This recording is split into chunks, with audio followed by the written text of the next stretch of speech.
এই রেসিপিটা তৈরি করতে গেলে কোনো রকম ছানার প্রয়োজন হবে না, শুধুমাত্র একটা ডিম আর 1 প্যাকেট গুঁড়ো দুধ দিয়ে বানিয়ে নিতে পারবে বন্ধুরা 1 কেজি রসমালাই মিষ্টি। এই মিষ্টিটা সবাইয়ের অনেক পছন্দ, তো কম বেশি পছন্দ সবাই করে, তো তার জন্য আজকে এই রেসিপিটি একদম সহজভাবে দেখানোর চেষ্টা করেছি, এতে করে তোমরাও খুব সহজে বানিয়ে নিতে পারবে। তো তার জন্য লাগছে প্রথমে এখানে পাউডার দুধ নিয়েছি, তোমরা যে কোনো ব্র্যান্ডের নয়, একটু ভালো ব্র্যান্ড বা কোয়ালিটির দুধটা নিলে তাহলে কি হবে, মিষ্টিটা অনেক সুন্দর হবে। তো 3টে প্যাকেট দুধ আমি কেটে ঢেলে নিচ্ছি একটা পাত্রের মধ্যে। এই দুধটা দিয়েই তৈরি হয়ে যাবে অনেকগুলো রসমালাই। তো আর এখানে দেখো বন্ধুরা, আমি নিয়েছি বেকিং পাউডার, বেকিং সোডা নয়, বেকিং পাউডার, আর 4 ভাগের 1 ভাগ নিয়েছি বেকিং পাউডার, আর সাথে দিয়ে দিচ্ছি 1 চা চামচ মতো ঘি অথবা তোমরা বাটার দিয়েও এই কাজটি করতে পারো। তবে তেল দিলে হবে কি, আমি কখনো বানাইনি, এই মিষ্টিটা আমি প্রথমবারই বানিয়েছি, তবে আমি ঘি দিয়ে বানিয়েছি, মিষ্টিটা অনেক সুন্দর হয়েছে। তোমরা চেষ্টা করবে ঘি দিয়ে এই মিষ্টিটা বানানোর। তো এখানে আমি খুব সুন্দরভাবে ঘি আর বেকিং পাউডারটা সুন্দরভাবে মিশিয়ে নেব। আর এই দেখো বন্ধুরা, এখানে ঠিক এরকম হয়েছে। আর এবারে আমি একটা ডিম নিয়ে নিচ্ছি, একটা ডিম সরাসরি দেব না, একটা যে কোনো পাত্রের মধ্যে একটা ডিম নিয়ে নেব, আর ডিমটাকে খুব সুন্দরভাবে ফাটিয়ে নেব। তারপরে আমি এই ডিমটা একটু একটু দিয়ে একটা সুন্দর ডো তৈরি করে নেব। আর দেখো এখানে আমি ডিমটাকে ফাটিয়ে নিচ্ছি। তো ডিমটা দেখো খুব সুন্দরভাবে মেশানো হয়ে গেছে। তো তোমরা চাইলে ডাইরেক্টও দিয়ে করতে পারো যদি একটু বেশি করো। যেহেতু আমি এখানে 3টে পাউডার দুধের করছি 10 টাকা দামের, তো এখানে আমি একবারে দেব না, হয়তো বেশিও হয়ে যেতে পারে। দেখো প্রথমে আমি 2 চামচ মতো ডিমের মিশ্রণটা দিয়ে মাখবো, তারপরে যদি লাগে তারপরে আবার একটু একটু দিয়ে এই ডোটা তৈরি করে নেব। তোমরা যদি 5টা থেকে 6টা দুধের প্যাকেট নাও তাহলে দেখবে এই ডিমটা পুরোটাই লেগে যাবে। যেহেতু আমি অল্প করে তৈরি করে নিয়েছি, আর এখানে দেখো আমি আর 2 চা চামচ মতো ডিম দিয়ে নিলাম, আর এখানে মোট 5 চা চামচ মতো ডিমের মিশ্রণটি লেগেছে। আর লাস্টে এখানে আমি দিয়ে দেবো আর 1 চা চামচ মতো, একটু টাইট মনে হচ্ছে। তো এই 1 চা চামচ মতো দিয়ে যদি এই মিশ্রণটি মাখিয়ে নেওয়া হয় একদম পারফেক্ট হয়ে যাবে, এখানে আর ডিমের প্রয়োজন হবে না। তো দেখো এখানে সুন্দরভাবে মেখে নিয়েছি, কতটা ডিমের মিশ্রণটা রয়ে গেছে সেটাও কিন্তু তোমাদের দেখিয়ে দেবো, তাহলে তোমরাও বুঝতে পারবে।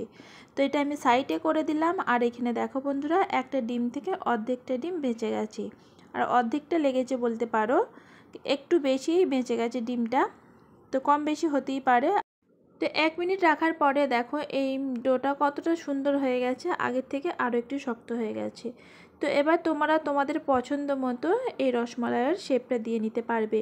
অনেকে লম্বা, গোল বা চ্যাপ্টা পছন্দ করো, তো আমি লম্বা শেপ দিয়ে নিচ্ছি, তোমরা চাইলে গোল বা চ্যাপ্টাও তৈরি করে নিতে পারো। আর এইটা ছোট ছোট করে তৈরি করছি, যখন আমি রান্না করব তখন দেখবে এর ডবল হয়ে যাচ্ছে। এই মিষ্টিগুলো এতটাই সুন্দর হয়েছিল, তোমরা একবার না বানিয়ে খেলে বিশ্বাস করবে না। তো এখানে আমার 10টা রসমালাই তৈরি। তো সাইডে রেখে দিলাম, তারপরে দেখো বন্ধুরা, গ্যাস চুলা অন করে একটা কড়াই বসিয়ে দিয়ে 1 কাপ মতো পানি দিলাম, আর সাথে দিয়ে দিচ্ছি হাফ লিটার মতো লিকুইড দুধ। হাতের কাছে লিকুইড দুধ না থাকলে এটা পাউডার দুধ দিয়েও তৈরি করে নিতে পারবে।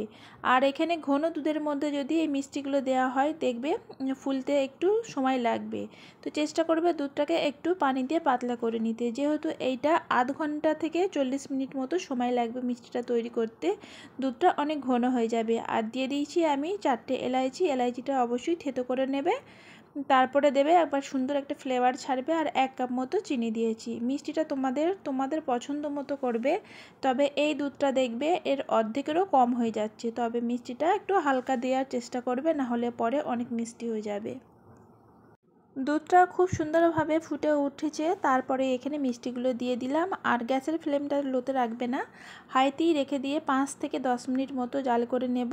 আর এইভাবে একটা হাতা বা চামচ দিয়ে মাঝখানটা একটু নাড়াবে, তাহলে দেখবে মিষ্টিগুলো অনেক সুন্দর ফুলবে আর নিচে বসে যাবে না। আর দেখো বন্ধুরা, মিষ্টিগুলো ওপরে একদম ভেসে বড় হতে শুরু করে দিয়েছে, আর এইভাবে যত নাড়াতে থাকবে ততই কিন্তু মিষ্টিগুলো সুন্দর হবে আর ফুলে একদম টইটুম্বুর হবে।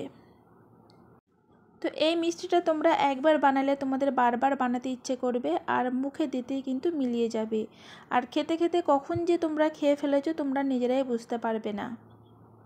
আর এখানে দেখো বন্ধুরা মিষ্টিগুলো একদম ফুলে ডবল হয়ে গেছে। এখন 10 মিনিট মতো সময় হয়ে গেছে, আরও 10 মিনিট মতো আমি এইভাবেই জাল করে নেব।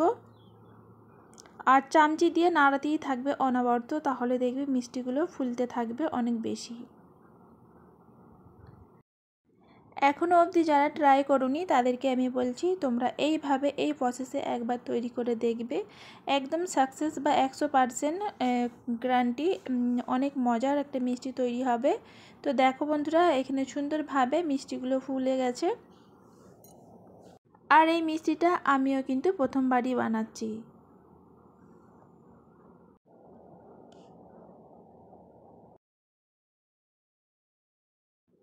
তো এবারে আমি ঢাকা দিয়ে রেখে দেব 10 মিনিটের জন্য। আর যেহেতু এইটা দুধ উতলে পড়ার সম্ভাবনা বেশি থাকে, তো মাঝে মাঝে দেখতে হবে, ঢাকা দিয়ে রাখলে কিন্তু উতলে পড়ে যাবে। আর দেখো বন্ধুরা 10 মিনিট পরে আমি ঢাকনা খুলে নিয়েছি। আর কতটা বড় হয়েছে দেখেই বুঝতে পারছো মিষ্টিগুলো কতটা ইয়ামি আর লোভনীয় হয়েছে।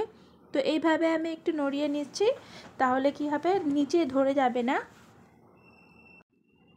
তো এবারে আমি গ্যাসটাকে বন্ধ করে দেব, দিয়ে আধ ঘন্টার জন্য রেখে দেব ঠান্ডা করার জন্য। তারপরে দেখো আমি একটা পাত্রের মধ্যে তুলে নিয়েছি। আর মিষ্টিগুলো অনেক অনেক সুন্দর হয়েছে, আর দেখেই বুঝতে পারছো। আশা রাখছি আজকের রেসিপিটি তোমাদের ভালো লেগেছে। ভালো লাগলে লাইক কমেন্ট শেয়ার করবে। আর এই মিষ্টি রেসিপিটা তোমরা যদি বাড়িতে তৈরি করতে চাও অবশ্যই ফ্রেন্ডস ফ্যামিলিদের সাথে শেয়ার করে রাখতে পারো, তাহলে তোমরাও এইভাবে বানাতে পারবে। সামনে অনেক কিছু ফেস্টিভ্যাল আছে, মেহমান বসিয়ে দিয়ে তোমরা এই রেসিপিটা মাত্র হাতে কিছু সময় থাকলেই বানিয়ে নিতে পারবে এই মজার একটা রসমালাই। কেমন লেগেছে অবশ্যই জানাবে। এতক্ষণ আমার সাথে থাকার জন্য অসংখ্য অসংখ্য ধন্যবাদ। তো একটা আমি খেয়ে দেখাচ্ছি, দেখো এতটা মজার হয়েছে তো কি বলবো বন্ধুরা। আর এতটাই সফট স্পঞ্জি হয়েছে, মুখে দিতেই কিন্তু মিলিয়ে গেল। যারা মিষ্টি খেতে পছন্দ করো না তারাও কিন্তু এই মিষ্টিটা খেয়ে নেবে। আশা রাখছি তোমাদের ভালো লেগেছে। সবাই ভালো থাকবে, সুস্থ থাকবে। টাটা।